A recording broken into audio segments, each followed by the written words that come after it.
Created by cable in 1979 and brought to you today by your television provider. The House voted to remove the deadline for ratification of the Equal Rights Amendment nearly 48 years after Congress passed it. Two previous deadlines had already passed without enough states agreeing to amend the Constitution. Here's today's hour-and-a-half-long floor debate on why members are bringing up the issue now. This is long overdue legislation to ensure that the Equal Rights Amendment can finally become the 28th Amendment to the United States Constitution. This year, we will celebrate the 100th anniversary of women gaining the right to vote.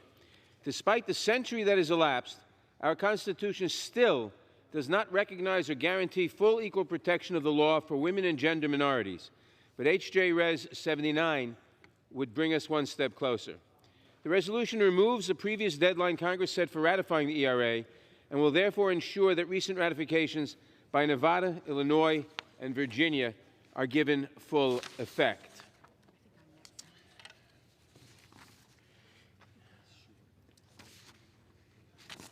The ERA offers a basic and fundamental guarantee. Equality of rights under the law shall not be denied or abridged by the United States or by any state on account of sex. That's it. Very simple. In the years since it was passed by overwhelming bipartisan majorities in the House and Senate, we have made great strides to secure that equality, including through existing case law decided under the 14th Amendment. The ERA would enshrine those principles and take the final critical step of ensuring that laws disadvantaging women and gender minorities are subject to the most rigorous form of constitutional scrutiny. In recent years, we have seen a series of breakthroughs for women's rights and gender equality. We have seen millions of women march in support of their rights and dignity as equal citizens. Through the Me Too movement, we have had long overdue and sometimes painful conversations about the violence and harassment that women and gender minorities experience, whether in the workplace, at home, or in schools and universities. We have seen women get elected to Congress in record numbers, and just weeks ago, Virginia became the necessary 38th and last necessary state to ratify the Equal Rights Amendment. We are on the brink of making history, and no deadline should stand in the way. The Constitution itself places no deadlines on the process for ratifying constitutional amendments, making it doubtful whether Congress had the authority to impose such a deadline in the first place. But if it had such authority, then Congress clearly also has the authority to remove any deadline that it previously chose to set. I want to thank Representative Jackie Speer for introducing this resolution, which takes that important step. This resolution will ensure, at long last, that the Equal Rights Amendment, having been proposed by Congress years ago, having now been ratified by 3/4 of the states, can take its rightful place as part of our nation's Constitution. I reserve the balance of my time. Gentleman reserves. Gentleman from Georgia is recognized. Thank you, Madam Speaker. 3/4 of the state failed to ratify the Equal Rights Amendment by 1979 deadline set by Congress, yet House Democrats are trying to retroactively revive the failed constitutional amendment. Congress does not have the power to do that. Congress set the deadline, it was passed, it did not get approved, and now there is an end run to go around that. The United States Supreme Court recognized this in 1982 when it stated that the issue was moot because the deadline for the ERA ratification expired before the requisite number of states approved it. The next year, the Democratic leadership in the House of Representatives, acting on the same understanding, started the entire process of ERA approval over again. But that new ERA also failed to achieve the required 2/3 majority in the House on November the 15th, 1983. But today, in defiance of historical reality and the clear acceptance of the situation by all relevant participants in the original debate, the Democrats have brought forward a resolution that denies the obvious. Now the proponents of this resolution want to convince their base that if both houses of Congress pass this joint resolution and is signed into law, in 1972 ERA will become part of the Constitution just because the Democrats control the Virginia state legislature, and their legislature passed the ERA this year. Even current Supreme Court Justice Ruth Bader Ginsburg, and she is taking a lot of heat for this, a supporter of the ERA since its beginning, has said just a few months ago, "I hope someday we will start all over again on the ERA, collecting the necessary states to ratify it." And on Monday of this week, Justice Ginsburg said, "The ERA, I would like to see a new beginning. I'd like to see it start over. There's just too much controversy about latecomers, Virginia, long after the deadline passed, plus a number of states have withdrawn their ratification. So if you count a latecomer on the plus side, how do you disregard states that said we changed our minds?" Congress does not have the constitutional authority to retroactively revive the failed constitutional amendment and to be subject to citizens of all 50 states to what may be the current political trends in just one state. The U.S. Supreme Court has already recognized that. Past Democratic leaderships of the House has recognized that. Justice Ginsburg's recognized that. But apparently the current Democratic leadership is intent on rewriting history. And as we have our debate today, I will show, and our speakers will show, what the real intent about this is, and it has nothing to do with equal rights. It has a lot to do with other issues that will be exposed today. With that, I reserve. Gentleman reserves. Gentleman from New York is recognized. I now yield 3 minutes to the distinguished gentlelady from California, the chief sponsor of this bill, Representative Speer. The gentlewoman from California is recognized for 3 minutes. Thank you, Madam Speaker, and I thank the chairman for his extraordinary leadership on this issue. This is very simple, members. Women want to be equal, and we want it in the Constitution. I am equal on this House floor with all of my male colleagues, but when I walk out, I have fewer rights and protections than them. I rise today because the women of America are done being second-class citizens. We are done being paid less for our work, done being violated with impunity, done being discriminated against for our pregnancies, done being discriminated against simply because we are women. The ERA is about equality. The ERA is about sisterhood, motherhood, survival, dignity, and respect. The world recognizes this. Of the 193 countries in the United Nations, 165 have put this kind of language in their constitutions, but not the United States of America. From the Women's March to the Me Too movement to the Pink Wave, the outrage we've seen among women is because we have been disrespected, devalued, and diminished in our society. And we are fed up. It's no wonder recent votes to ratify the ERA came in 2017, 2018, and 2020, because we want the ERA now. We've waited for almost a century for the ERA. I want to thank my Republican co-sponsors of this resolution, including Congressman Reed, Fitzpatrick, and Van Drew. I know most of you recognize that this is the right thing to do for your wives, daughters, and granddaughters. 94% of Americans already support the ERA. In fact, they're surprised it's not already in the Constitution. Now, some of you will say, just restart the process, but you're the same people that admit you won't vote for it. Some will say, well, women already have equality, while they vote against VAWA reauthorization, vote against paycheck fairness, chip away at Title IX. For too long, women have relied on the patchwork quilt of laws and precedents. We've put our lives on the line. We've been forced to take our cases all the way to the Supreme Court, and often there we lose. For my colleagues who think we already have women's equality, talk to Christy Broncala, who was raped by 2 football players at Virginia Tech. She sought justice under the Violence Against Women Act, but the Supreme Court struck down the civil suit provisions, claiming Congress lacked the authority to pass it. Or Lilly Ledbetter, who had to rely on an anonymous note to learn she was paid less than her male colleagues at Goodyear. Or Betty Duke, who was passed over for promotions and paid $10,000 less for her work at Walmart. Or Peggy Young, who was placed on unpaid leave, losing her health insurance while pregnant at UPS. All the while, men were granted the exact same accommodation that she was denied. The ERA is about building the America we want. It's about forming a more perfect union. Because simply put, there can be no expiration date on equality. I urge my colleagues to affirm their support for women's equality and vote for this resolution. I yield back. Gentleman from New York reserves. Gentleman from Georgia is recognized. Thank you, Madam Speaker. At this time, I yield 3 minutes to the gentlewoman from Arizona, Ms. Leska. Gentlewoman from Arizona is recognized for 3 minutes. Thank you, Madam Speaker. I am a woman, so I obviously care and support equal rights for women. But I oppose this bill for 3 reasons. First, the bill is not constitutional. When the ERA originally passed, Congress explicitly set a deadline for ratification. The deadline was in 1979, almost 41 years ago.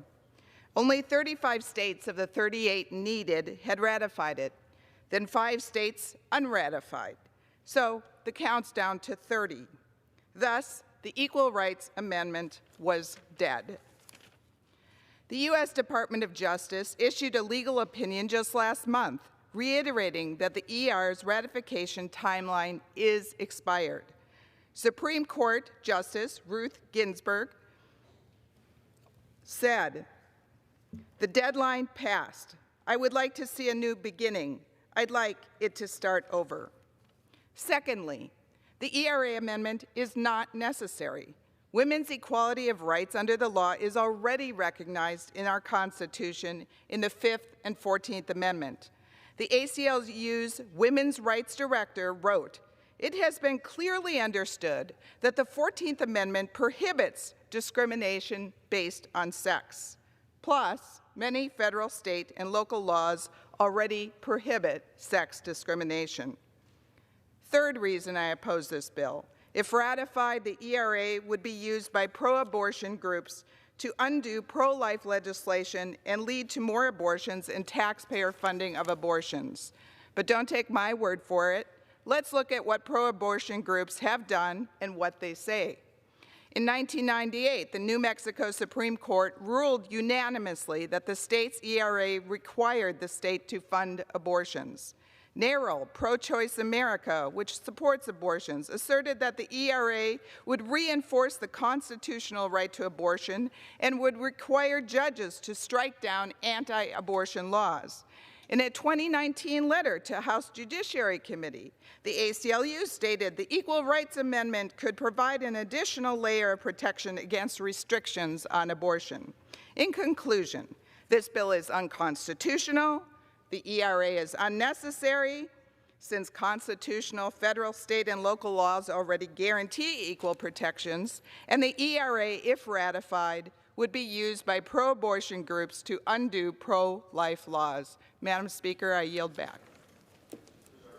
Gentleman from Georgia reserves. Gentleman from New York is recognized. Again, the deadline was not part of the amendment. It was a resolution by Congress, and if Congress can set a deadline, it can remove a deadline. I now recognize the distinguished Majority Leader of the House, Representative Hoyer, for 1 minute. The gentleman is recognized for 1 minute. Ask unanimous consent to revise and extend. Without objection. Madam Speaker, first let me thank Representative Speer, Representative Maloney, and all of those who have been such warriors on this issue for such a long period of time. They are keeping the faith. This constitutional amendment was passed in 1972. To be specific, in the early part of 1972. I was a member of the Maryland State Senate in 1972, and I had the honor of shortly after, in the late spring of 1972, just months after the ERA had been passed, of voting to ratify that. Now, the previous speaker said that only 35 states, that's 70% of the states, ratified that in a timely fashion. Timely in the sense that we set in a resolution, as the chairman pointed out, a date. 70% of the states of this nation. Now, it needed 3 more states. It has now received 3 more states. So I've been an advocate for the Equal Rights Amendment for essentially 4 decades, actually longer. I will be proud to vote for it today. Just a few months, as I said, after Congress adopted the ERA, Maryland voted for ratification. I thought that it was long overdue even then in 1972. Here we are, some 48 years later, and it still is.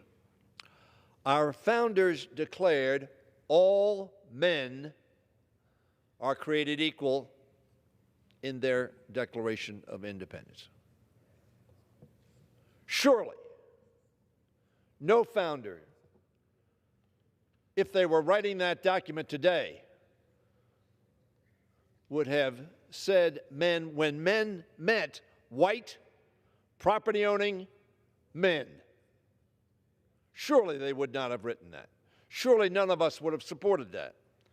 Since the very beginning, Americans have been taking steps, therefore, to define that in a more expansive, inclusive term representing our universal values. We amended the Constitution to ensure African Americans and women could not be denied the right to vote. It took a long time.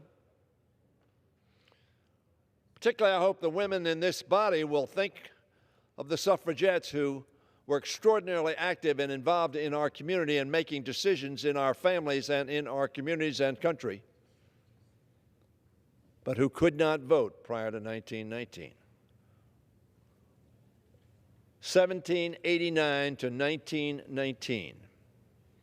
Women could not vote. I'm the father of 3 daughters, the grandfather of 2 granddaughters, and the great-grandfather of 3 great-granddaughters. For me to go home to them tonight and say, I voted against your being equal in America.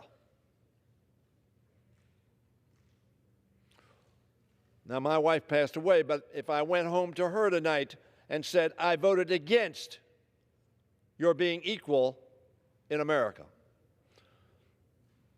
or those grandchildren and great-grandchildren who happen to have been born as women, and say to them, I voted against your being equal in America today.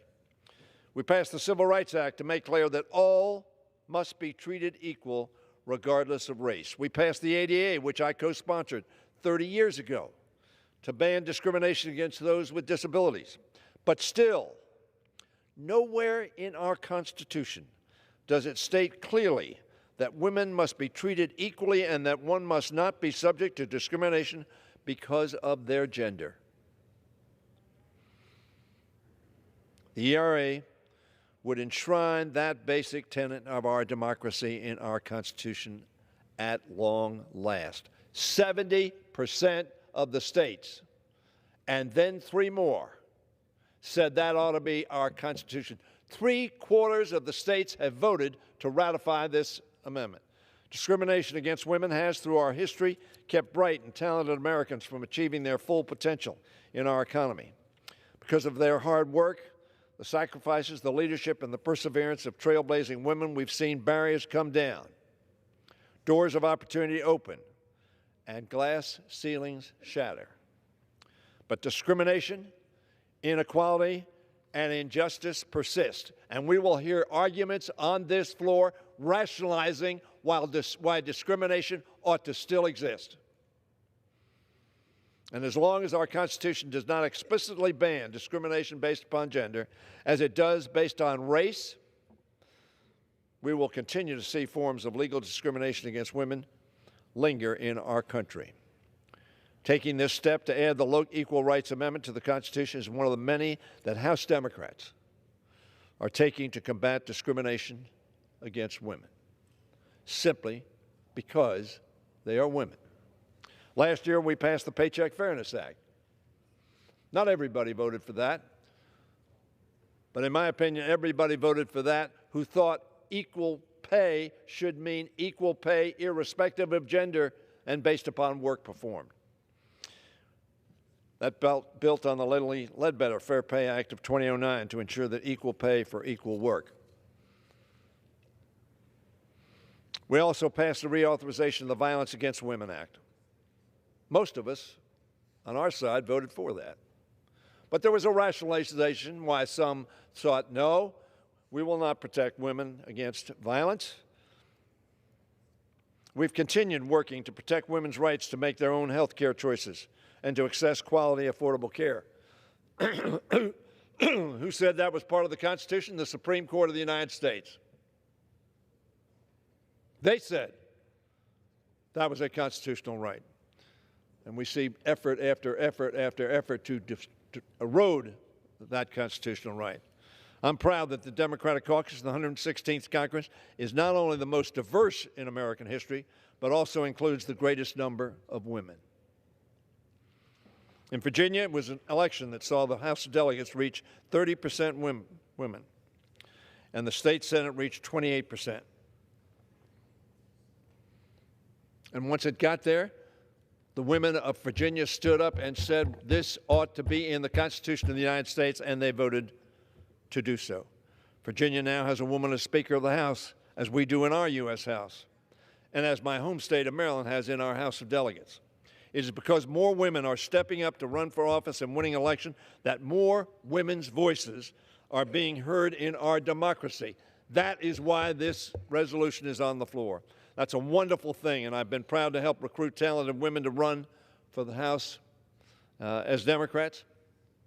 And very frankly, we need more women as Republicans, a diminishing group, I might add. I urge my colleagues, men and women, Democrats and Republicans, to join in supporting this resolution. And finally, is it too late? It is too late, but it is never too late to do the right thing. Make this part of our Constitution. Stand up and say, yes, women should be included as all humankind who are endowed by their Creator with certain unalienable rights. That is the principle that we are articulating today. Alice Paul, who first wrote the ERA and campaigned for it for most of her life, was once asked why she kept all her focus on getting the job done. And she said this, quote, "When you put your hand to the plow, you can't put it down till you get to the end of the row." We're not at the end of the row, but this is a way upon that row to make it complete, to make our Constitution protect all people, male or female, black or white, all people. At long last, let's hold firm to that plow. Let's get the job done. Vote yes on this resolution. Gentleman from New York reserves. Gentleman from Georgia is recognized. Thank you, Madam Speaker. At this time, I yield 3 minutes to the gentlewoman from Missouri, Ms. Hartzler. Gentlewoman from Missouri is recognized for 3 minutes. Thank you. I rise today to commend the women who have gone before us, to celebrate the achievements that women have made, and to reaffirm the fact that we are equal in the eyes of God and in law. Women make up 51% of the population, comprise over half of the college students, make up most of today's medical and law school students, and own the majority of new businesses. Women are not victims in need of validation. Little girls can be whatever they want to be, whether that be an astronaut, a doctor, a full-time mom working at home, or a member of Congress. In addition, federal law and court precedent uphold our rights. That is something to applaud, and I do. However, today's legislation is problematic on several fronts. First, the resolution is unconstitutional. The time limit to pass the ERA expired decades ago. Congress can't go back and remove a deadline from a previous constitutional amendment initiative. The Supreme Court has recognized the 1972 ERA expired, and the Department of Justice issued a ruling saying Congress may not revive a proposed amendment after a deadline for its ratification has expired. Pretending that we can remove the time limits for passage is both futile and deceptive. Secondly, if the time limit could be extended, the ERA would not bring women any more rights than they currently have right now. But it would entrench the legality of abortion.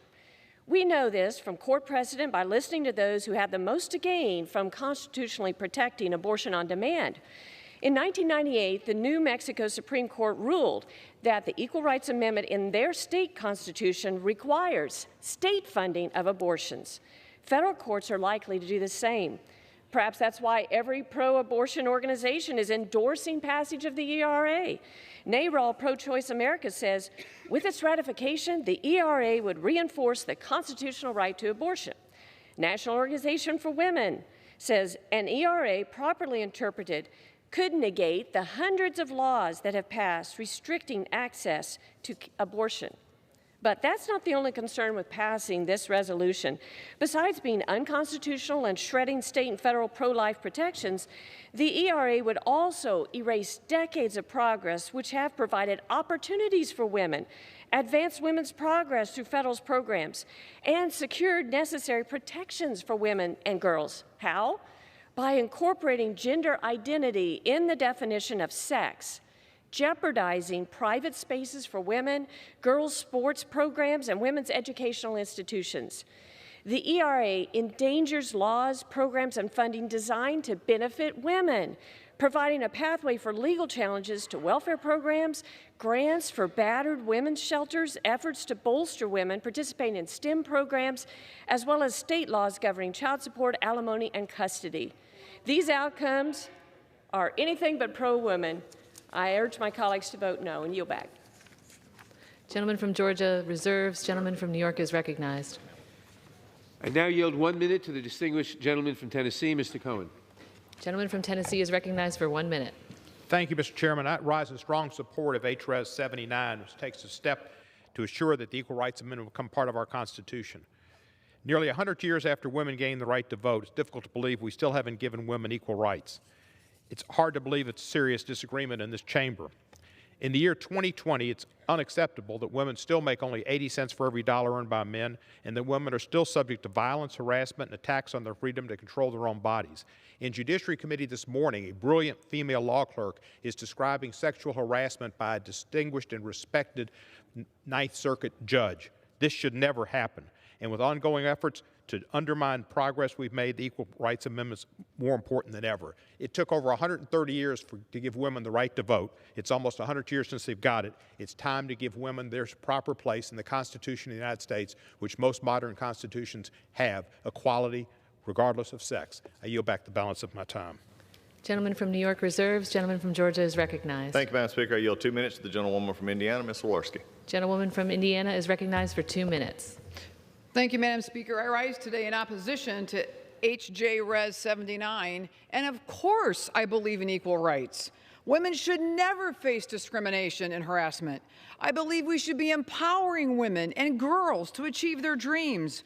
So it's disappointing today to stand in this chamber and see this important issue turned into some type of political stunt. The deadline for states to ratify the ERA passed nearly 4 decades ago. Even Justice Ruth Bader Ginsburg has stated the only path forward is to start over. So let's be honest. This is not about equality or women's rights. This is about enshrining unrestricted abortion in the Constitution and allowing full taxpayer funding for abortion. Now is not the time to be weakening pro-life protections. Yesterday in South Bend, Indiana, in my district, the remains of 2,411 victims of abortion were finally given a dignified burial. After spending 20 years in moldy styrofoam boxes in the back of the doctor, abortionist himself, in the back of his car and in his basement. These unborn boys and girls would be young men and women today entering college. Moments ago, we stood on this House floor together, and we offered a moment of silence, that these innocent lives were taken, and there were victims, over 2,400. I would ask that together we stand again to defend the rights of the most vulnerable among us, that we stand together today for the sanctity of life, to lift women up, to protect women, and to strengthen families. I urge my colleagues to join me in voting against this misguided resolution. I yield back. Gentleman from Georgia reserves. Gentleman from New York is recognized. Madam Speaker, I now yield 1 minute to the distinguished gentleman from Rhode Island, Mr. Cicilline. Gentleman from Rhode Island is recognized for 1 minute. Madam Speaker, with Virginia becoming the 38th state to ratify the Equal Rights Amendment, today we make it clear that Congress never intended the arbitrary deadline to act as a barrier to ratification of this vital amendment. Ratification of the Equal Rights Amendment affirms our nation's values by codifying an express prohibition against sex discrimination in our nation's foundational document. While our nation's courts have properly recognized that women are entitled to equal protection under the law, we have a responsibility to do all that we can to guarantee that regardless of sex, all Americans are treated the same in every aspect of their lives, including making a living, obtaining health care, and accessing public services. These rights must not be swayed by political ideology or depend on judicial philosophy. Equality is a founding value of this great country, and more than any other word describes the very idea of America. A vote for House Resolution 79 is a vote for equality. I urge my colleagues to support H.Res. 79, and I yield back. Gentleman from New York reserves. Gentleman from Georgia is recognized. Hang on, okay. Madam Speaker, I yield 2 minutes to the gentleman from Wisconsin, Mr. Sensenbrenner. Gentleman from Wisconsin is recognized for 2 minutes. Madam Speaker, I rise in opposition to this resolution. Listening to people on the other side say that there is a cornucopia of benefits awaiting women should the ERA become a part of the Constitution.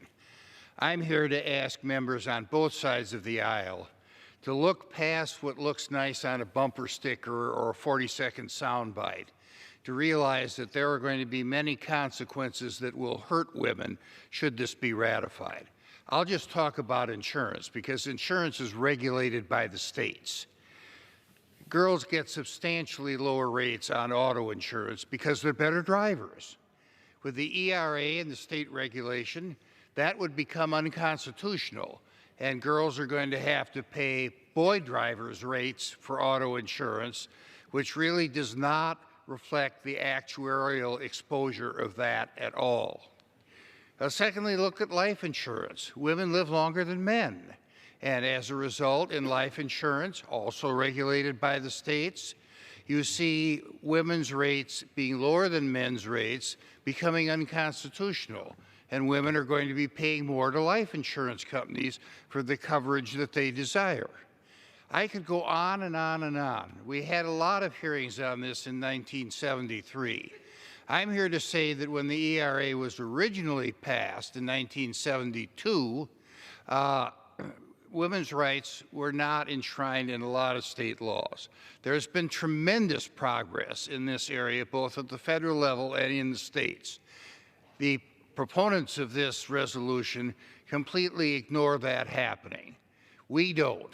And we think that the statutory protections that have been passed all around the country in the last almost 50 years have advanced women and have addressed a lot of the complaints that we hear from that side of the aisle. This is going to unleash Pandora's box of lots of litigation that have been raised by this, some of which have been brought up by my colleagues on this side. Let's not enrich the lawyers. Time has expired. Let's do the right thing. Gentleman's Don't pass this resolution and enforce the laws that have been passed both here and in the state Gentleman's capitals. time has expired. I yield back. Gentleman from Georgia reserves. Gentleman from New York is recognized. Madam Speaker, I now yield 1 minute to the distinguished gentlelady from Texas, Representative Jackson Lee. The gentlewoman from Texas is recognized for 1 minute. I thank all of the women of America. I thank the sponsor of this bill. I thank the chairman of the Judiciary Committee and the ranking member for being on the floor. Thank him.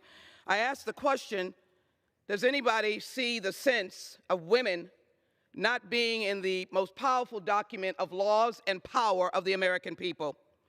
Let us be reminded of the words of Abigail Adams. I long to hear that you have declared an independency. And by the way, in the new code of laws, what she's saying to her husband, which I suppose it will be necessary for you to make a desire, I would desire you would remember the ladies and be more generous and favorable to them than your ancestors. Do not put such unlimited power in the hands of husbands. I rise enthusiastically to support H.J. Res. 79 and to say to my colleagues, there is no constitutional prohibition for passing this. We are grandly involved because this is a 1972 passage by the state of Texas of the Equal Rights Amendment. And here, 1977, Betty Friedan and Bella Abzug in Houston at the 1977 National Women's Conference, Gentlewoman's time has Barbara expired. Jordan was at. Let us pass H.J. Res because Abigail Adams said, Gentlewoman's let's time has remember expired. the ladies. I yield back. Gentleman from New York reserves. Gentleman from Georgia is recognized. Thank you, Madam Speaker. I yield 3 minutes to the gentlewoman from Texas, Ms. Granger. Gentlewoman from Texas is recognized for 3 minutes. Madam Speaker, we've heard my Democratic colleagues say that passing the Equal Rights Amendment is necessary to secure basic rights under the law for women. Not only is this untrue, it obscures a fundamental fact.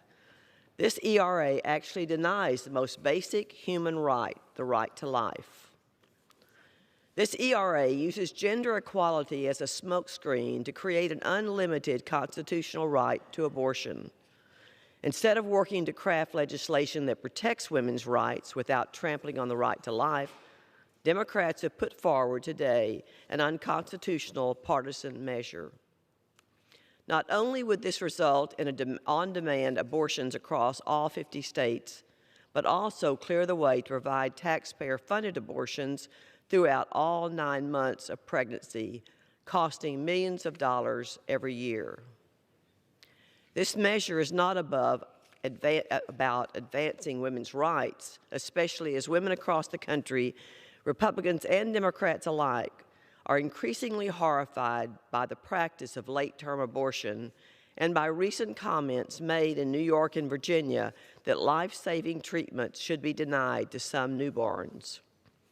Allowing women to discard their unborn children at taxpayer expense is not ensuring gender equality. It is not protecting women. It is not empowering women. It is not providing women equal pay for equal work. It's simply another step down the path of devaluing all human life and dignity. I oppose this amendment and urge my colleagues to vote no on this measure, and I yield back. Gentleman from Georgia reserves. Gentleman from New York is recognized. Madam Speaker, I now yield 1 minute to the distinguished gentlelady from Texas, Ms. Garcia. Gentlewoman from Texas is recognized for 1 minute.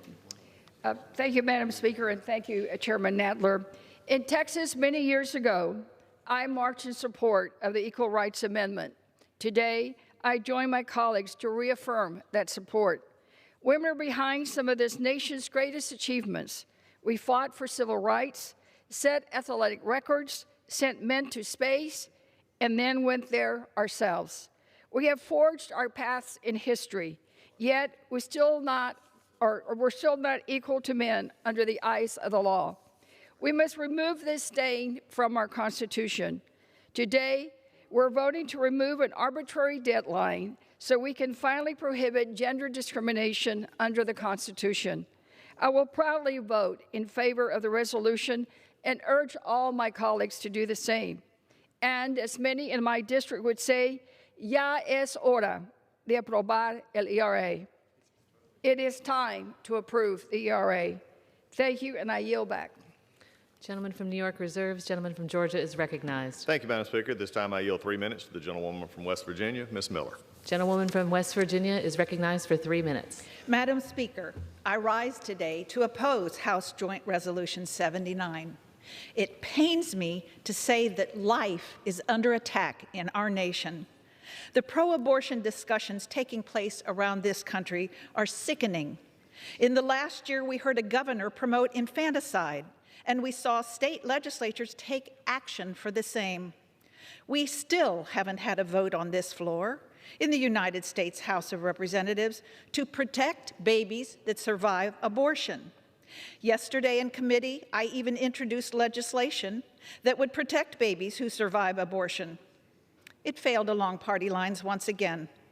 We have millions of American families who would love to adopt, yet we don't discuss that. I know women who have cried every month when they realized that they had not conceived the baby they so desperately wanted. I know men and women who have undergone multiple tests and procedures just to conceive a child.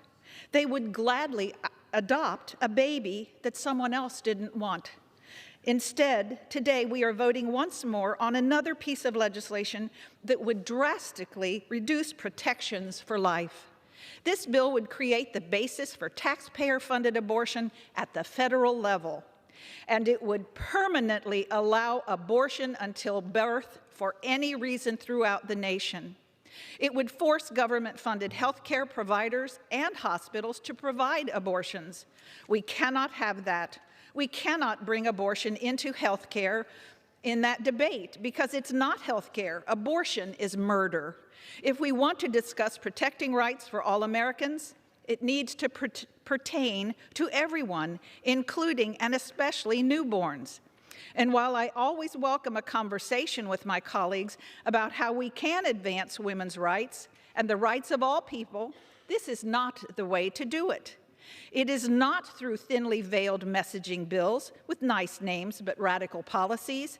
We can pass good pro-woman, pro-family, pro-American legislation through bipartisan solutions.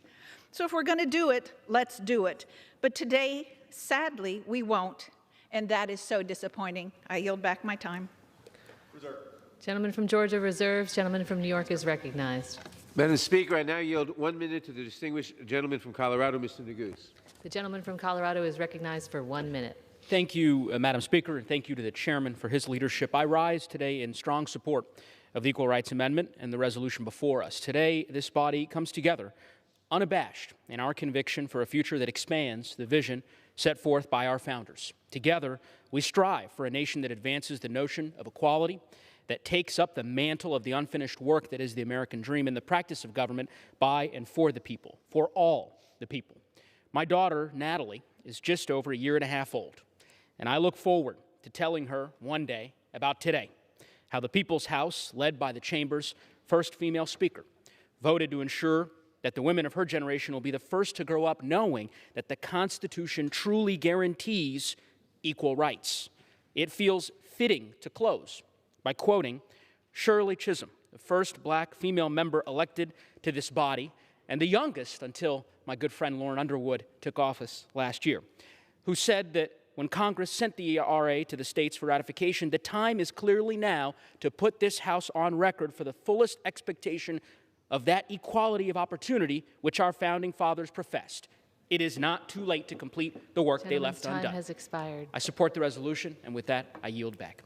Gentleman from New York reserves. Gentleman from Georgia is recognized. Thank you, Madam Speaker. I yield 3 minutes to the gentlewoman from North Carolina, Ms. Fox.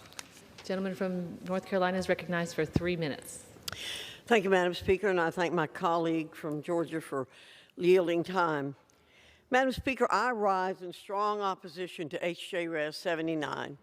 As a woman who has worked all her life, often in male-dominated professions, I detest discrimination in any form against any group, and I've always done all that I can to eliminate it.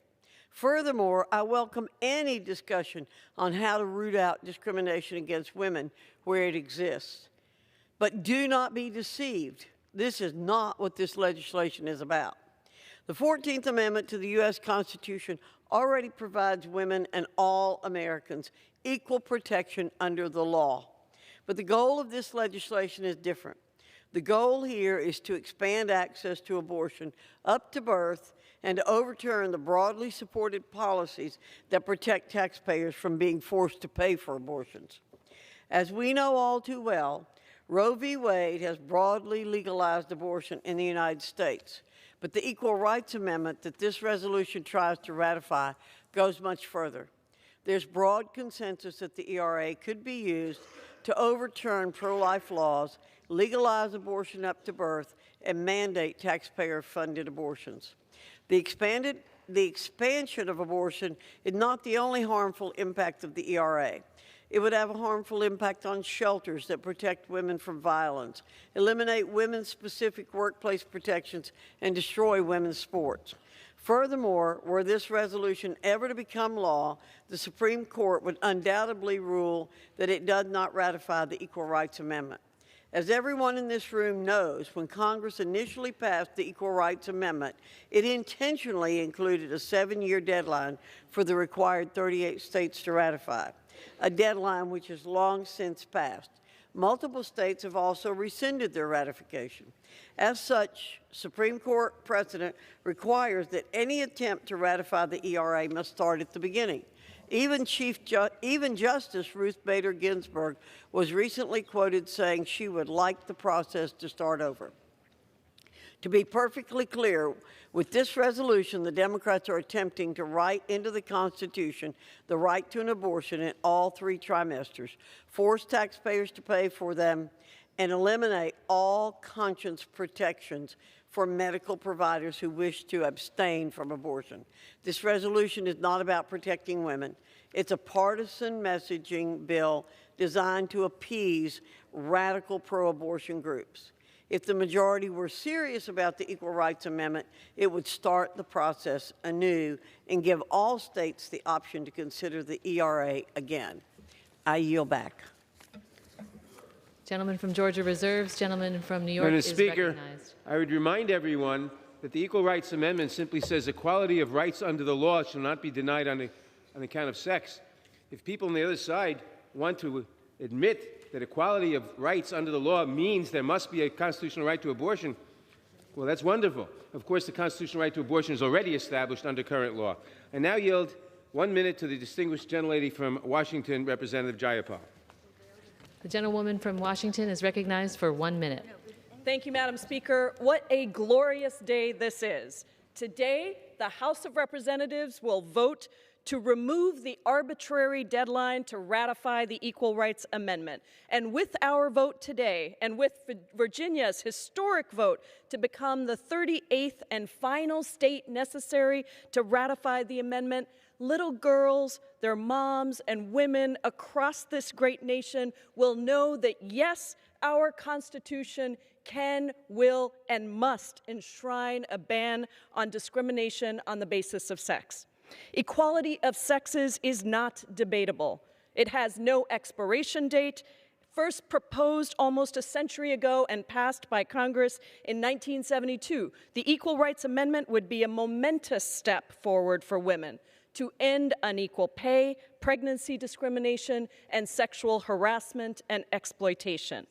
So today, to women across this country who are watching, let me say, and I say this as the first South Asian American woman ever elected to the House of Representatives, we see you, we stand with you, and we will fight for you. Thank you, Madam Chair. I yield back. Gentleman from New York reserves. Gentleman from Georgia reserves. Reserves. Gentleman from New York is recognized.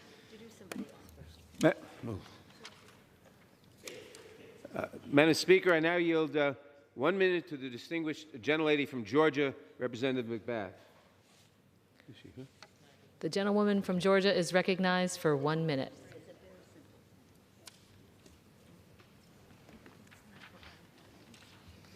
Thank you. I thank the gentleman for yielding. Women have been fighting tooth and nail for decades to be recognized as equal under the eyes of the law.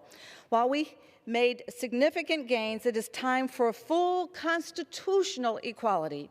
In 1886, Frances Ellen Watkins Harper, a free-born black woman, addressed the National Women's Rights Convention in New York City.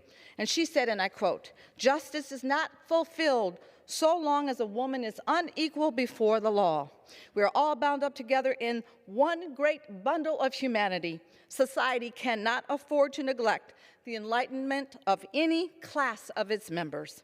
These words still hold true today.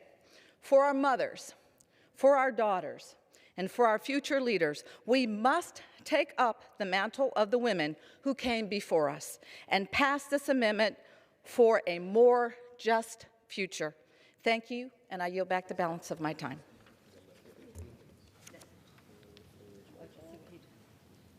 The gentleman from Georgia is recognized. I reserve. Gentleman from New York is recognized. Madam Speaker, I now yield 1 minute to the distinguished Speaker of the House. The gentlewoman from California is recognized for 1 minute. Thank you very much, Madam Speaker.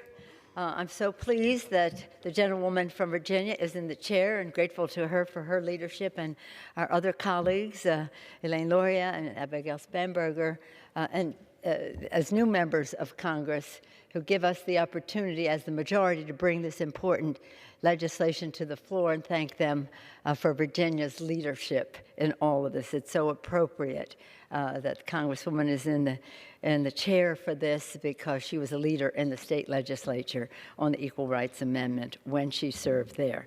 This is an historic day, a happy day, as the House takes action to move our nation closer to our founding ideal that all are created equal. I salute Congresswoman Jackie Speer for her leadership on this resolution and for her lifetime of work to advance equality in America. She quoted the late Supreme Court Justice Antonin Scalia when she said, and I think it bears repetition, Justice Scalia said, "Certainly the Constitution does not require discrimination on the basis of sex. The only issue is whether it prohibits it. It does not." End of quote. It does not prohibit discrimination on the basis of sex. The lack of an ERA has allowed the Supreme Court justice to have this interpretation. Here it is. We say it over and over again. Equality of rights under the law shall not be denied or abridged by the United States or by any state on account of sex. How can you have a problem with that? How can you have a problem with that? Let me also salute Chairwoman Carolyn Maloney, our long-time lead sponsor of the Equal Rights Amendment in the House, for her great leadership, and to you, Chairman Nadler, the members of the Judiciary Committee, and all the members who came to Congress committed to finishing this fight for the Equal Rights Amendment. I also want to acknowledge that yesterday at our press presentation on this, in the audience was a Republican from Illinois who was responsible for Illinois passing the Equal Rights Amendment, Stephen Anderson. He was with us at the Capitol. We commend him for being a leader on the ERA, passing it through the Illinois State House. What an honor, and how clear that this is not partisan, perhaps only in the House of Representatives, but not in the rest of the country. And let us acknowledge the women, the millions of women in Nevada, Illinois, Virginia, and across America who have raised a drumbeat for ratification and reignited a nationwide movement for equality. Nearly 100 years ago, Alice Paul, a Republican, introduced the Equal Rights Amendment, the first proposed amendment to the Constitution calling for women's equality in America. 50 years ago, soon after becoming the first African-American woman to serve in the Congress, Congresswoman Shirley Chisholm stood on this House floor to urge passage of the ERA, calling it, quote, one of the most clear-cut opportunities we are likely to have to declare our faith in the principles that shaped our Constitution, end of quote. But today, in this year that marks the centennial of women having the right to vote, it is a shameful reality that the Equal Rights Amendment still has not been enshrined in the Constitution. And as a result, millions of American women still face inequality under the law and injustice in their careers and lives. Without full equality under the Constitution, women face a devastating wage gap, and this has an impact not only on what families earn today, but on women's pension and retirement in the future. This is wrong. Women are faced discrimination as they raise families. 62% of pregnant women and new moms are in the workforce. But current law allows pregnant workers to be placed on unpaid leave or forced out of their jobs. And sexual harassment and assault too often go unchecked, all leading to women's underrepresentation at the decision-making table today by passing, and we know what the statistics, 33 CEOs of the Fortune 500 companies are women. Really? Today, by passing this resolution, the House is paving the way to enshrining Equal Rights Amendment in the Constitution. The era will achieve justice for women and achieve progress for families, for our children, lowering wage disparity, increasing paychecks so moms can pay for their families' needs, such as rent, groceries, child care, health care. And the ERA will strengthen America. It's not just about women, it's about America. The ERA will strengthen America, unleashing the full power of women in our economy and upholding the value of equality in our democracy. I have 4 daughters, 1 son, 2 granddaughters. I can't even imagine how anyone could think of his or her daughter not having equality, his or her sister, mom, wife, not having equality. What is that about?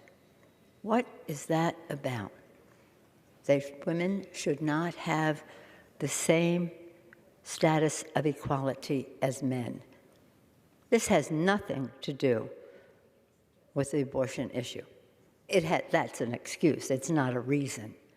It has everything to do with the respect for women.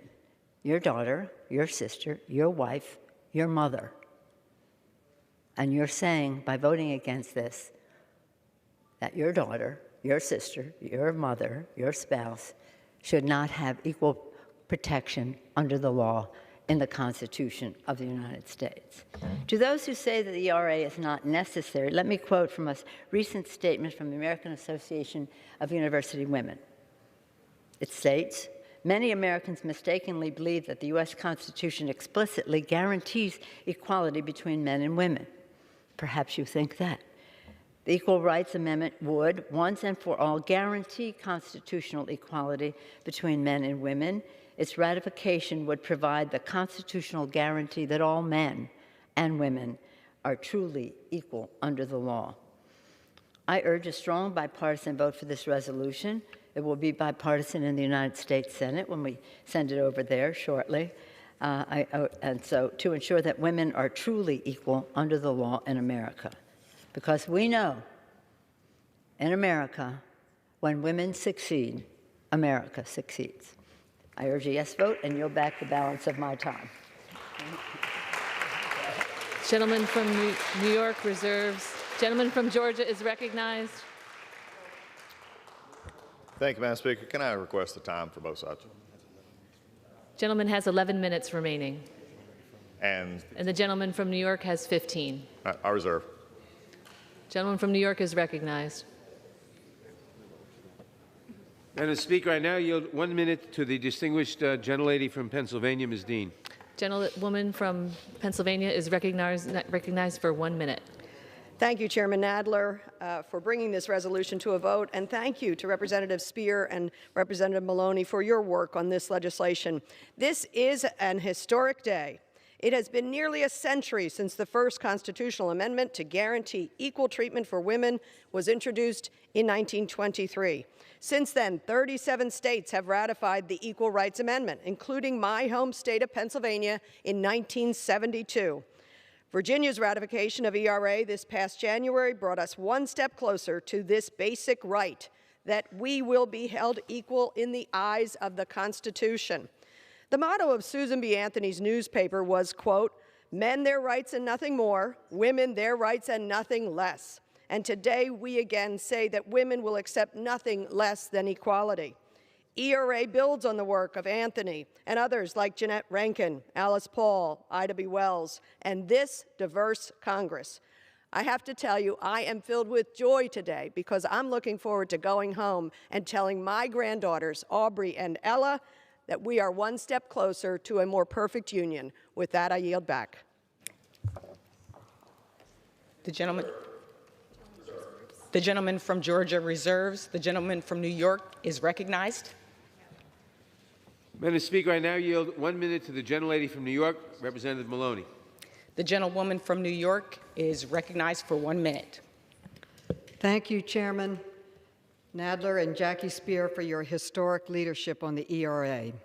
Madam Speaker, first introduced in 1923, the Equal Rights Amendment is still as relevant and necessary as ever, because we know that equality for women will always elude us when it isn't etched into our Constitution. We've seen it when the Supreme Court gutted the Violence Against Women Act. We've seen it when judges don't enforce equal pay for equal work, or when a federal judge ruled that Congress didn't have the authority to outlaw female genital mutilation. But if your rights are in the Constitution, they can't be rolled back by changing whims of legislators, judges, or presidents. Women are long past due equal treatment under the law, and we will persist until it is firmly guaranteed. There is no deadline for equality. We demand our equality be spelled out in the Constitution, and we spell it E-R-A. I urge all of my colleagues on both sides of the aisle to support this important vote for equality, and I yield back. Reserve. The gentleman from Georgia reserves. The gentleman from New York is recognized. Madam Speaker, I now yield 1 minute to the distinguished gentlelady from Michigan, Representative Lawrence. The gentlewoman from Michigan is recognized for 1 minute. Madam Speaker, I rise in support of HJR 79, which removes the deadline for the ratification of the Equal Rights Amendment. A woman's rights must be guaranteed by our government. This bill is about the members of Congress ensuring that the rights and equality for women are a part of our Constitution. It's sad to watch those who lose their way because they'll find any way to distract the issue of equality. The members on the other side are trying to interject abortion into this. But I want to say that even though we have come so far as women, a record number of women lawmakers here in this House, we have so far to go, and this corrects that injustice and recognizes equality for women under the law. As the great Shirley Chisholm stated, and I quote, she was the first African-American woman in Congress, "The time is clearly now to put this House on record for the fullest expression of that equality of opportunity which our founding fathers possessed. They possessed it, but they did not assure it. We try, as they tried to do for their sons." I encourage support of this bill. Thank you. The gentleman from Georgia. Thank you, Madam Secretary. We're still reserved. The gentleman reserves. The gentleman from New York is recognized. Madam Speaker, I now yield 1 minute to the distinguished gentlelady from Virginia, Representative Wexton. The gentlewoman from Virginia is recognized for 1 minute. I thank the gentleman for yielding, and I thank Congresswoman Spear for introducing this important resolution. In 1923, Alice Paul introduced the Equal Rights Amendment to include women in our nation's founding document. Nearly 100 years later, during my time in the Virginia State Senate, I sponsored the resolution for Virginia to ratify the ERA. But it wouldn't be until January 27, 2020, with a historic number of women lawmakers serving in the state legislature, that the great Commonwealth of Virginia became the 38th and final state to ratify the Equal Rights Amendment. This was not simply a symbolic vote. Specifically affirming equality on the basis of sex in the Constitution will strengthen state and federal laws that protect women. We need the ERA to ensure that equal justice under law is a constitutional right for women, not just an inscription over the entrance to the Supreme Court. Finally, these words will ring true. Equality of rights under the law shall not be denied or abridged by the United States or by any state on account of sex. Today, I am proud to cast my vote in support of the ERA and in recognition of the tireless work of so many trailblazers and activists over the years, and I urge my colleagues to do the same. Thank you, and I yield back. The gentleman from New York reserves. The gentleman from Georgia is recognized. The gentleman from Georgia reserves. The gentleman from New York is recognized. Madam Speaker, I now yield 1 minute to the distinguished gentlelady from Illinois, Representative Underwood. The gentlewoman from Illinois is recognized for 1 minute. Thank you, Madam Speaker. I rise today in strong support of H.J. Res. 79, a bipartisan bill that moves us closer to adopting the Equal Rights Amendment. Madam Speaker, American women are barrier breakers. We have broken down barriers and shattered glass ceilings in education, at work, in the law, in the military, and at home. We are in a new era when women are leading in ways that they never have before, but legal gender discrimination, pay disparities, and inequality remain. They will not go away on their own. That is why we need to ensure that women's rights are guaranteed by adopting the Equal Rights Amendment. I was so proud in 2018 when Illinois ratified the ERA at long last.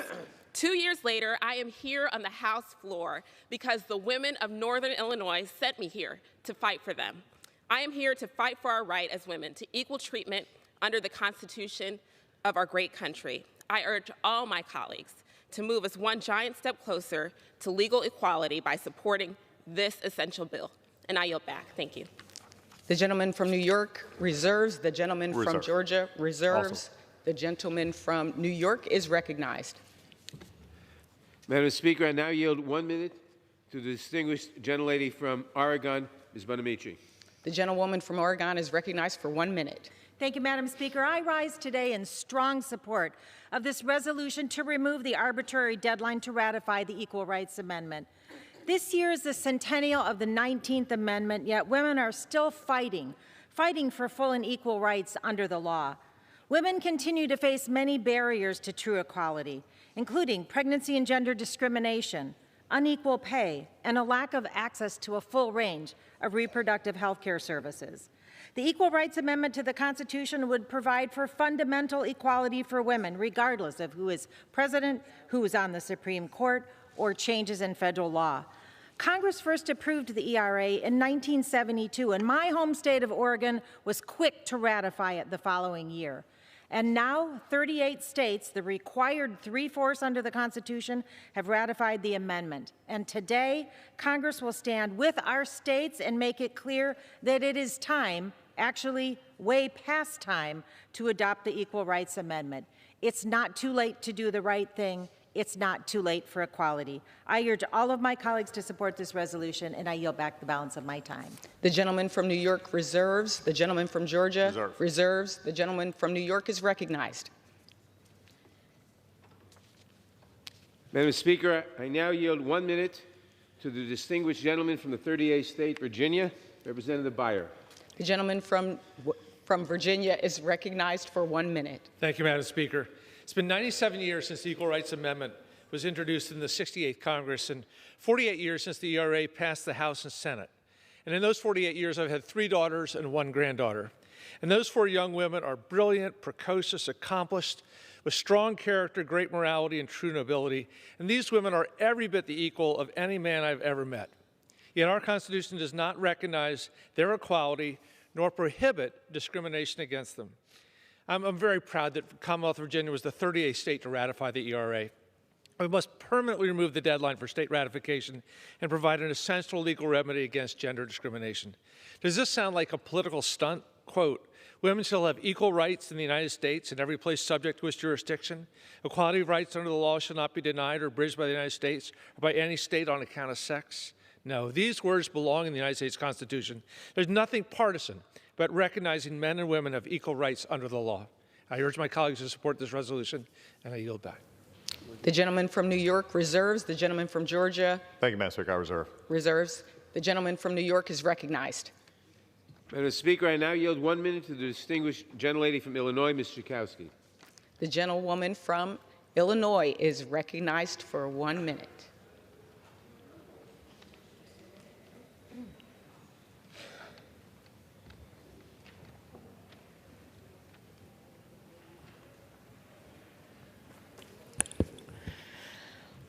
Every single constitution in the whole world, written since 1959, including Afghanistan, for example, has the equivalent of the Equal Rights Amendment, but the United States of America does not.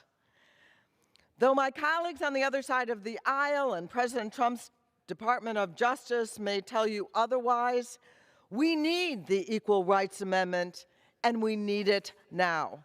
The requisite number of states have now voted to ratify the Equal Rights Amendment. Last year, my home state of Illinois was the 37th state to ratify, and this year, Virginia brought us to that number of 38. And today, I will proudly vote yes to show my grandchildren, my granddaughters, and my grandsons that women are not only strong and powerful and resilient, but also equal citizens under the law. I urge my colleagues to stand with us, and I yield back my time. The gentleman from New York reserves. The gentleman from Georgia reserves. The gentleman from New York is recognized. Madam Speaker, I now yield 1 minute to the distinguished gentlelady from California, Ms. Matsui. The gentlelady from California is recognized for 1 minute. Thank you, Madam Speaker. I rise in support of House Joint Resolution 79 and stand shoulder to shoulder with women to demand gender equality and justice.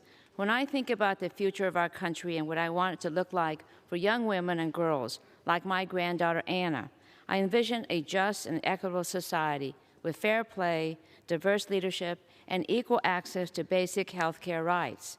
That is why the Equal Rights Amendment is necessary. For too long, our country's structural barriers have cast a shadow over women's rights.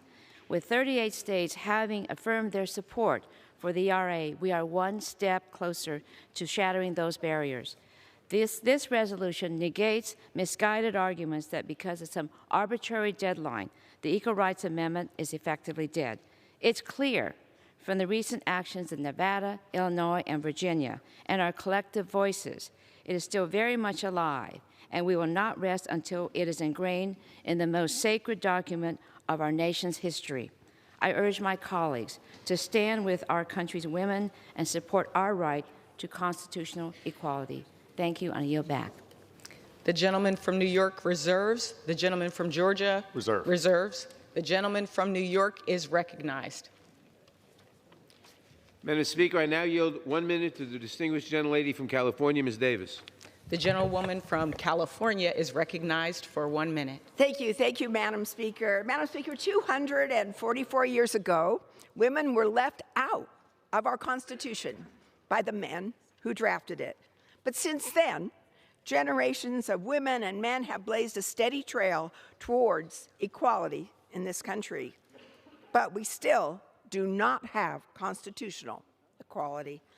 I attended many ERA events representing the League of Women Voters in the 1970s, and if someone would have told me then that we would still be fighting for this in 2020, I would have said it was a failure of justice. Why is anyone against rights for everyone? Equal rights for women transcend your politics, they transcend your age, where you're from, and your gender. Women in this country continue to receive unequal pay, suffer from harassment in the workplace, endure discrimination for pregnancies, and fight long legal battles over domestic violence cases. A correction of our Constitution is clearly long overdue. Liberty and justice for all must apply equally to women and men in this country. The gentlewoman's time has expired. Let's pass this resolution. Thank you, Madam Speaker. The gentleman from New York reserves. The gentleman from Georgia reserves. The gentleman from New York is recognized. Madam Speaker, I now yield 1 minute to the distinguished gentlelady from New York, Ms. Velasquez. The gentlelady from New York is recognized for 1 minute. Thank you. Madam Speaker, 28 days ago, on Martin Luther King Jr.'s birthday, Virginia became the 38th state to ratify the ERA.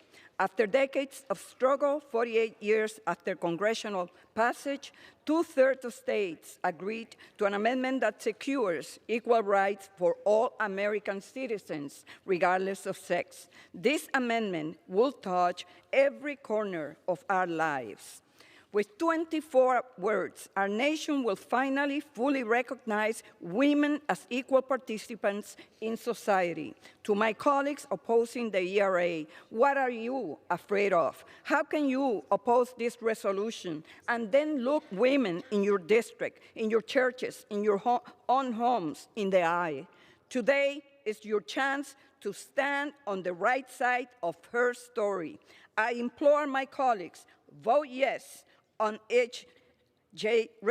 Resolution 79. Let us finish this struggle, and at long last, women and men are finally equal under the law with the rights enshrined in the U.S. Constitution. I yield back. The gentleman from New York reserves. The gentleman from Georgia reserves. The gentleman from New York is recognized. Madam Speaker, I now yield 45 seconds to the distinguished gentlelady from California, Ms. Chu. The gentlelady from California is recognized for 45 seconds. Since women gained the right to vote 100 years ago, we've made incredible progress, rolling back laws like those that kept us from serving on juries, owning land, or even getting our own credit card. And this Congress has more women than ever. But true equality is still a goal, not a reality. The fact is, women are still paid less than men for the same work, and we still have men passing laws that dictate our choices about our bodies. It's clear if we want equality, we need the ERA.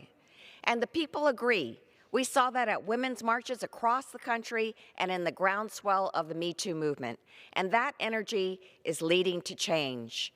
The people are speaking. It's up to us to listen. Arbitrary deadlines are no reason to silence our voices. I urge my colleagues to vote yes and give women the same rights as men. The gentleman from New York reserves. The gentleman from Georgia reserves. The gentleman from New York is recognized. Madam Speaker, I now yield 45 seconds to the distinguished gentlelady from California, Ms. Lee. The gentlelady from California is recognized for 45 seconds. Thank you very much. I thank the chairman for yielding. Madam Speaker, I rise in strong support today of Congresswoman Spear's H.J. Res. 79. I have to thank Congresswoman Spear and Congresswoman Maloney for their consistent leadership as warrior women. The ERA would guarantee rights to all and would finally affirm women's equality in our Constitution by removing this arbitrary deadline. And we know that too often women have been relegated to the sidelines and left out of the Constitution, especially black women and women of color. For example, there's still rampant gendered wage discrimination. Discrimination against women must end. That's why the ERA is so important. It would make sure that our government would ensure that women are treated equally, a right that needs to be clearly outlined in every aspect of our country. I want my granddaughters, Jordan, Simone, and Giselle, to know that they are equal to men and that their rights are enshrined in the Constitution. They, like every girl and woman, deserve equality in their country. They should know that their country, the United States of America, has finally joined the rest of the world to stand up for their rights as American women. The gentleman from New York reserves. The gentleman from Georgia reserves. The gentleman from New York is recognized. Madam Speaker, I now yield 45 seconds to the distinguished gentleman from Hawaii, Representative Case. The gentleman from Hawaii is recognized for 45 seconds. Madam Speaker, I rise in very strong support of this resolution to advance the cause of full and equal rights for all women. I do so for my one-year-old granddaughter, for whom I deeply hope that when she reaches the age of understanding, the ERA will be as enshrined in our Constitution as is the right to vote today. I also do so as a proud citizen of my Hawaii. On March 22, 1972, when the U.S. Senate sent the ERA to the states, it was early in the morning in Hawaii. But by shortly afternoon that same day, our legislature voted for ratification, the first state to do so. For my country and Hawaii and for all of our women leaders who led this fight, past and present, I proudly join my colleagues in voting for the ERA. From New York, reserves. The gentleman from Georgia reserves. The gentleman from New York is recognized. Madam Speaker, I now yield 45 seconds to the distinguished gentlelady from Florida, Ms. Wasserman Schultz. The gentlelady from Florida is recognized for 45 seconds. Thank you, Madam Speaker. After nearly a century, the Equal Rights Amendment is on the cusp of ratification. At America's founding, women were intentionally left out of the Constitution. As second-class citizens, we lack the right to vote, hold most jobs, or even own property. Today, we still receive less pay for the same work, and we face violence and harassment just for being a woman. But the ERA will prohibit all of that. In the eyes of our most sacred document, we will finally be equal. Women's rights should not depend on congressional whims or who occupies the White House. These basic fundamental rights must be guaranteed. But if we want to hand a more perfect union over to our daughters, and I have 2 of them, we must seize this moment to end sex discrimination. We owe it to the women who sacrificed before us and all of our daughters and sons who deserve a life of true equality. So I urge my colleagues to vote yes on this resolution to remove the arbitrary and outdated deadline for ratifying the ERA. I yield back. The gentleman from New York reserves. The gentleman from Georgia reserves. The gentleman from New York is recognized. 1 minute left. Why am I reserving?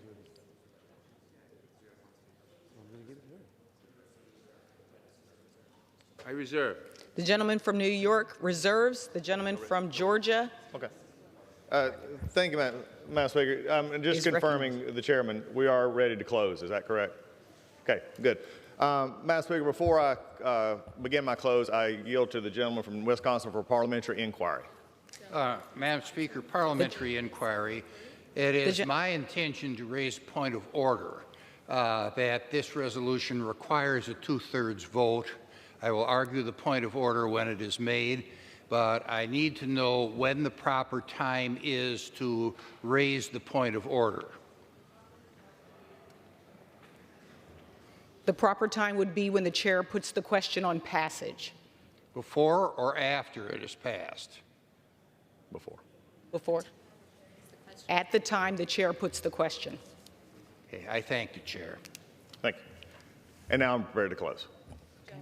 The gentleman is recognized. Thank you, Madam Speaker. It has been interesting, the discussion on the floor today. It's been interesting on both sides to hear the different aspects of why this bill is on the floor, why we're doing it, why we shouldn't be doing it, and many things. It's been interesting, the discussion, if you go from a strictly number of states category. What's been interesting is my colleagues across the aisle have talked about that there are now 38 states, but they failed to mention 5 states who rescinded their votes. 5 states would put you under 38. What is interesting to me in the Rules Committee the other night, the argument was that if they rescinded, it's not valid to rescind, but yet you can add states after the time limit is up. That's an interesting argument to make if you're actually looking at it from the perspective of if they rescinded within the time frame, but yet passed it after the time frame, that's okay. Then I actually heard one of my colleagues actually mention the fact that if we passed it in here today, that this would now become part of the process and along with the state of Virginia ratifying it, it's now part of our Constitution. I'm sure this was just a euphoric discussion about how this would actually go about, but they was also forgetting the Senate is involved in this. It's amazing as we take down. I was really worried at one point, and I turned to on the discussion that there was it was said on multiple occasions that there was no protection in the Constitution for women. I was almost scared for a moment that the 14th Amendment had been repealed and I didn't know it. It is in there and still in there. Checked just a few minutes ago, it's safe. It is interesting to determine when Ruth Bader Ginsburg, one of the foremost architects in looking at this bill, even in the 70s coming forward, has said, if you want to do this, start over. Do it the proper way. As my chairman has said earlier, basically, a deadline should not get in the way of what we want. A deadline should not get in the way of what I want to have happen. That's becoming more and more of a concern in this body, that the rules and parliamentary procedures don't matter if it interferes with what we want. But at the end of the day, the question really becomes is why are we doing this? Why are we bringing this forth when there is absolutely no legal precedent, no constitutional precedent, no anything out there, and including some of the founders who actually started this whole process 40 plus years ago, who say this is not the way you do it. And the reason I know that is a concern is because some of those who've actually said this have been criticized in the media from the perspective of supporters of the ERA to say they have now, Ruth Bader Ginsburg's comments have now killed the ERA or effectively done it. The reason is because she's speaking the truth about this issue. We disagree on most everything from a legal perspective, but on this one we happen to agree, and she's laid forth clearly what should happen here.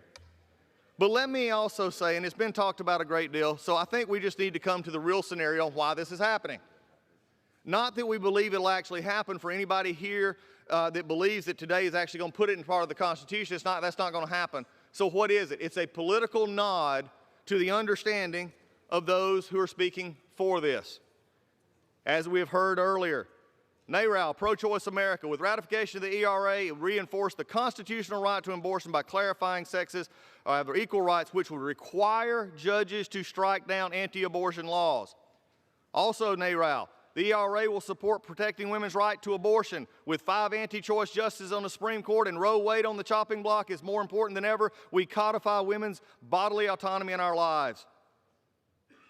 Co-director of Reproduction, abortion restrictions amount to sex discrimination because they single out people for unfair treatment basis of sex. The Senior Counsel, National Women's Law Center, the ERA would help create a basis for challenging abortion restrictions. This is what this is actually about. This is what the basis is needed because there has been a shifting in this country to understand that, in our opinion, in many opinion, that abortion is simply murder in the womb. It is not about life. It's interesting we're talking about the rights of women today, which again, this bill doesn't have anything to do with, but we're not concerned if the young women in the womb are even able to have a birthday. That's not concerned. So what would happen from these folks who are supporting your resolution today? Why do they want it? Because it gives a claim to start to finish unfettered abortion. So what does that mean? That means let's bring back partial birth abortion, in which if I have to remind anybody here That means the delivery of the child all the way to the moment the chin comes almost out and then actually crushing their skull. That's what that is. If that's a right we're protecting, I don't want any part of it. And neither does most Americans. They don't want a part of it. But that's one of those restrictions that will be laid back. It would also continue to allow unlimited abortions at any stage for any reason, including sex selection. It's interesting that we would talk about this today, the ERA, and use this, but yet a family could choose to abort a child because it's a male or a female. Let's be honest about this. But the bottom line for me, what really bothers me the most about when it's unlimited, unfettered access to abortion that this bill opens up, if it was to have passed, was one that hits close to home for me. You see, a European country recently stated that geneticists in Iceland said we've almost basically eradicated Down syndrome people. And I thought to myself for a second, that would be great. I mean, if we could actually remove Down syndrome and help those and cure that, that would be amazing medical discovery for all people. Except there's one portion. You know how they've done it? Through genetic testing and killing the children in the womb. They don't even let them have a birthday. One Icelandic counselor counsels mothers as follows. This is your life. You have the right to choose how your life will look. She says, we don't look at abortion as murder. We look at it as a thing that we ended. You want to know why this is opened up, America? This is why. And for those of us like myself who have a disabled child, I do not want to hear that we're protecting disabled rights and other rights when we're not even allowing them to be born in certain arenas. Every day, I get a text on this phone. It's from my daughter. Jordan is 27 years old. She has spina bifida. She cannot walk and has never took a step. And I believe, probably given a medical condition, it will not happen this side of heaven. But she rolls and she smiles. She goes to work 3 days a week. She gets herself up early to put her clothes on and take her shower and get a bus that she calls, and she goes to work. The folks in Sweden, you know what they want to do? Kill her.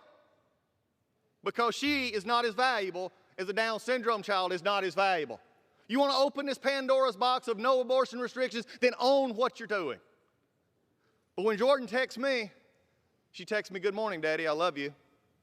How's your day?" 27 years ago, when we found out a week ago, 27 years ago, that Jordan was going to have spina bifida, we were a young couple,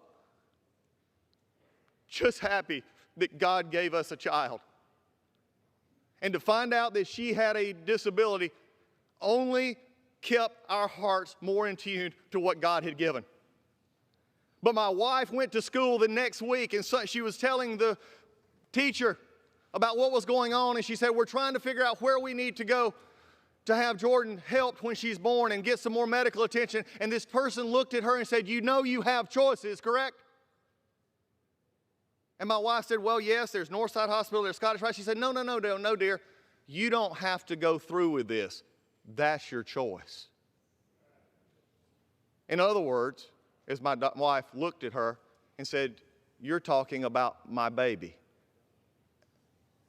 You see, when we go down this path, don't flower this bill up. Look at the ones who actually talk about it and say this is an open door to abortion on demand with no restrictions, no government interference. In fact, government pay for it. But before you do that, America, as we look around, I want you to think of the picture on the new Gerber baby ad of the young person with Down syndrome who is now the face of Gerber baby food. If he was in Iceland, he would have been one of those that, as it said, oh, we ended. Think about my daughter, who when we allow it out there for people who are struggling, and to get news that you have a child with disability, that is one of the most amazingly devastating things that you can hear, because you don't know what the future holds. But what you do know is life is a gift from God, and that it is my joy to take care of her. We had 30 major surgeries before she was 5 years old, 3 of which were 9 hours in length. Tell me her life doesn't matter.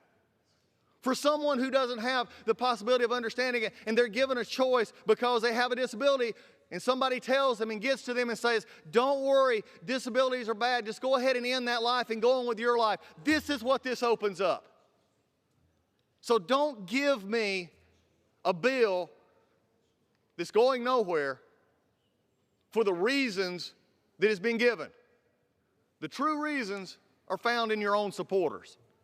The true reasons are found in what we know to be true. When you understand what this is about, then I will stand till I have no more breath in my body for the right of those who can't speak for themselves. It is amazing to me that it was said that what would I be saying to my daughter if I voted against this?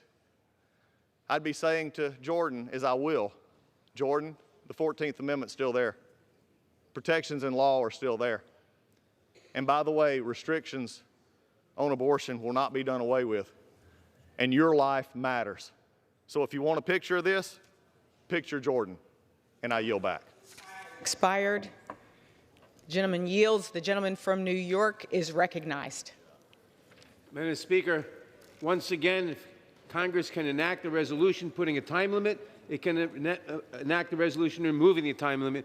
And when the Senate passes this resolution, the ERA will be part of the Constitution.